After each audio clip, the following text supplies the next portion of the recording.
Hey guys, thanks for coming back. This weekend I saw 50 Shades of Grey, starring Dakota Johnson and Jamie Dornan. And guys, this is with the K review. I'm Victor. And I want you guys to know something. I didn't go to this movie by myself. I took a lady friend.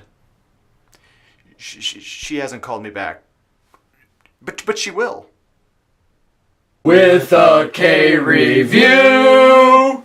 It's VIC? No, it's with a K. Oh. So when I first heard they were making a movie of 50 Shades of Grey, I thought, oh my god, we're going to have another movie that's just going to be like Magic Mike with a bunch of naked things up on the screen and man-ass. And to be honest, just to be really honest, there is one man-ass thing in here. And nightmares, still nightmares. So when I first started seeing trailers for this movie, I thought that maybe, just maybe, that the movie was going to take itself a little bit more serious than the source material. But now let me make this really clear. I have not read 50 Shades of Grey. I think I've seen just about every single parody to it. The Lego parody was awesome. But in general, all I really know about this book is that it's about a girl named Anastasia and that she meets this guy named Christian Grey. And Christian Grey is into BDSM. And he wants to take her into his world and kind of more or less corrupt her.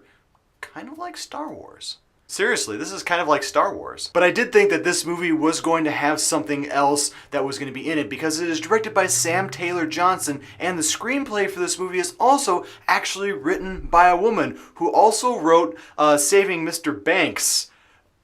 I want you to think about that for just a second. The woman who wrote Saving Mr. Banks, the family-friendly film, also wrote the screenplay for this. Just 5 seconds, think about that. But as I started watching this movie, I realized that this movie isn't as bad as people are really making it out to be. This movie is not great, it's not horrible, but there are things in this movie that are good, and then there are things in this movie... I guess if I really wanted to pick out at least two good things in this movie, it really has to be the lead actress in this movie, Dakota Johnson.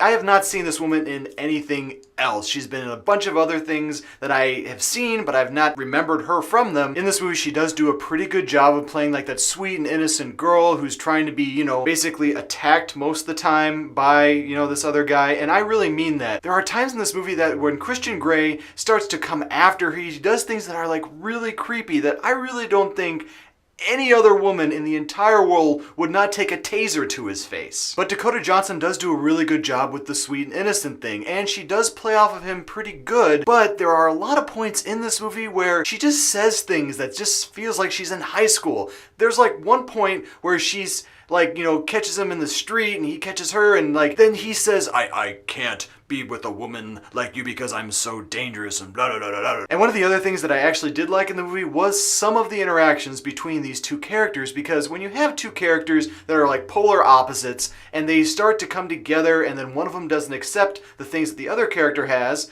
then you start to see differences and you start to be like, oh, okay, maybe that could happen. Then there's another thing that's the really bad part of this movie, and the one thing that severely kills it in the movie, which is the dialogue itself. There are so many times in this movie that there's good dialogue that's really killed by the bad dialogue. I'm not talking corny dialogue. I'm not talking about porn dialogue. I'm talking corny porny dialogue that's just so bad. But when I sat back and I thought about this movie, I thought, well, it's the good is the dialogue and the bad is the dialogue. But what is this movie based off of? It's based off of a book that has horrible, horrible dialogue, from what I've heard. And that's why women like the book, and men, and everybody really kind of likes this book, because it's like a caricature. It's like you take these two characters who are just basically cartoon versions of what we think love is like, what we think everything in society should be like, and they're blown out of proportion.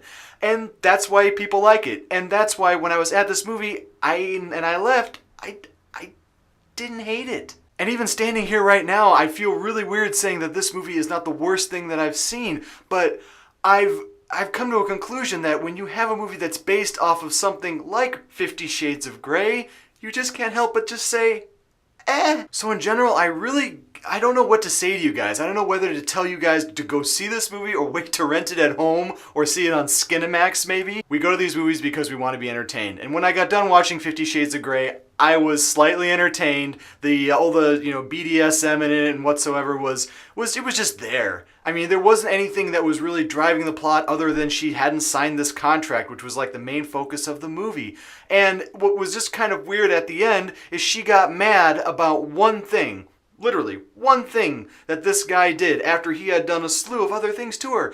And it made me laugh. I laughed right after she got angry. And I couldn't take this movie seriously, but then again I realized this is what it's about. This is about 50 Shades of Grey being transferred to the screen. So what I'm going to tell you guys is I'm going to give this movie a 2K. And it's going to be an extremely erotic 2K.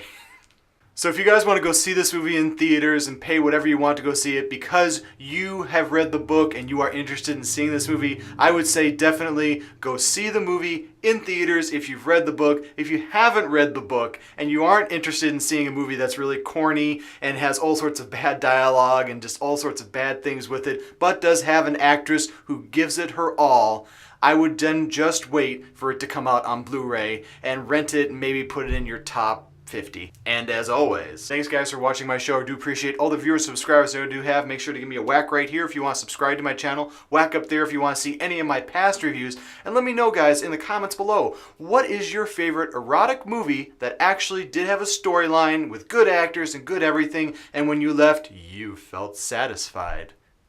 That's dirty. Mine is Cruel Intentions because I think that movie actually did have a good plot to it. And oh yeah, never forget, if you don't like what you're watching, you can always turn it off. But thanks for coming back and seeing me.